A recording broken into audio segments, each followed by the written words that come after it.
My name is Chen.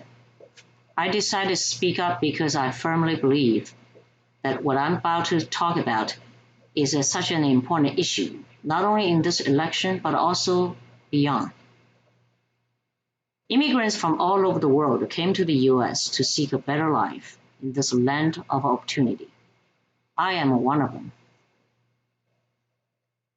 To different peoples, the meaning of a better life may include different things.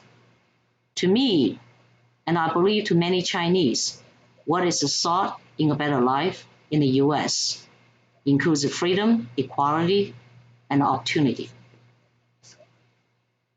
Freedom is often the most important aspect of a better life to those immigrants from oppressed countries. The freedom to think and to express were unthinkable back in China when I grew up there.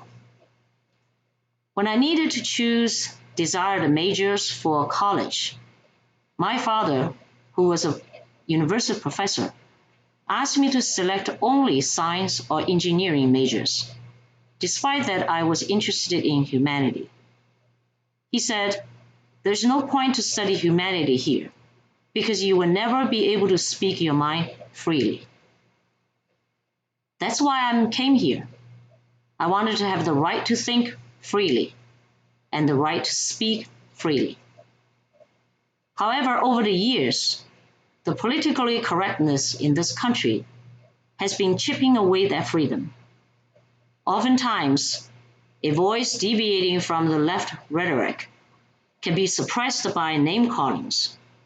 An expression on an innocent matter can be met with accusation of being politically incorrect and can be reprimanded or even silenced. One recent example is the story about a teenager named Nick Sederman.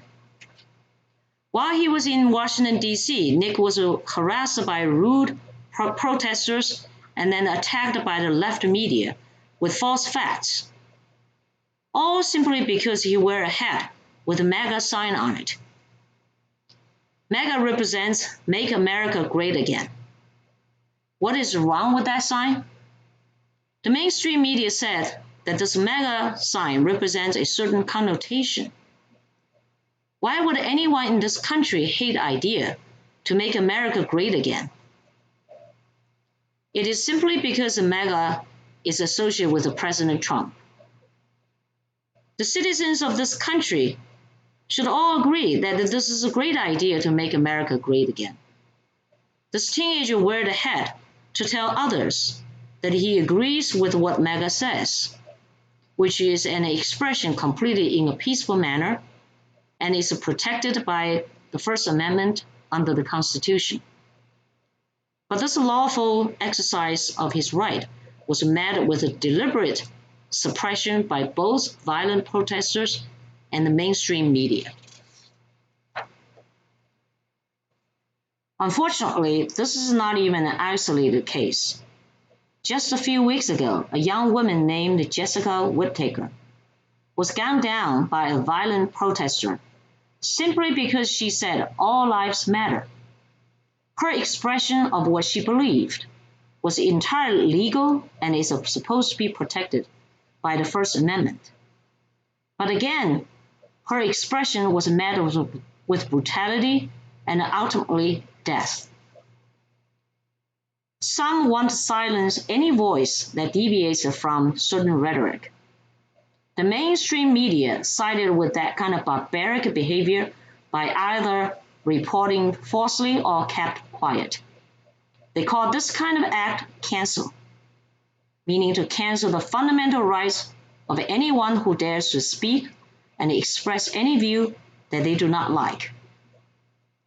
One wonders whether this still is the country where we sought a refuge from the oppression in our homeland. Even worse, on the flip side, those in alignment with the left rhetoric are given freedom, sometimes beyond the Constitution is designed to protect. In 2014, a rapper named YG released a rap song titled Meet the Fockers. The song was filled with ridicule and hate speech against Chinese Americans, and incited violence targeted at the Chinese Americans. In 2016, the Chinese community in this country gathered more than 100,000 signatures to petition the Obama administration to ban the rap song and stop incited violence against Chinese Americans. The Obama White House denied the petition with the excuse that the rap song is protected because they have the freedom of speech. In this instance, no one in the Obama administration cared about the political incorrectness of such hate speech.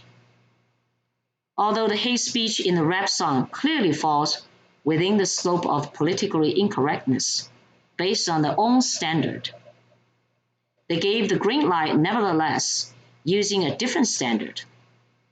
Sadly, when it comes to Asians and possibly other minority groups, the standard can shift as they see fit. Where is the equality?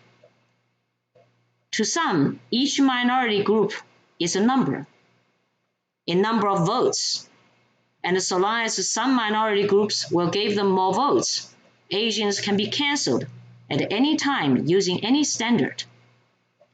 This is a cruel reality, but nevertheless, a reality that we must all recognize. Ironically, some minorities still believe the Democratic Party is the only party for minority people. We must evaluate each party based on what they want to do and whether what they do is what we value.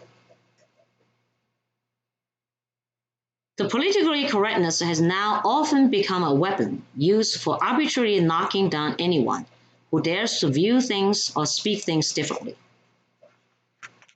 Even worse, as can be seen from the few examples I just talk about. Depending on the situation, arbitrary standards can be applied as they see fit to serve an agenda. All these sound terribly familiar to many Chinese who knew or experienced oppression in China. Over the years that I have been living in this country, one can sense that the ever-increasing pressure of being politically correct has made people fearful, and they start to shut their mouths. People often do not speak their minds and hide their true viewpoints.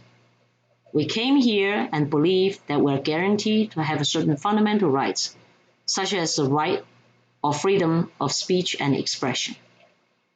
However, the freedom is now under attack. Coming from China, we know very well the horror of oppression. We thought we escaped it, but today's reality feels like a playback of what was in China. I am so incredibly concerned about the direction this country is heading. Such a deeply felt concern was particularly intensified when seeing the recent violent rioting and the lootings.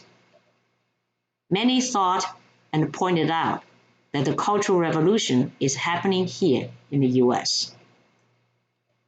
The violence, the brutality, the destruction, the overpowering, the total disregard of others, and the senseless killing and the bodily harm imposed on those who are innocent.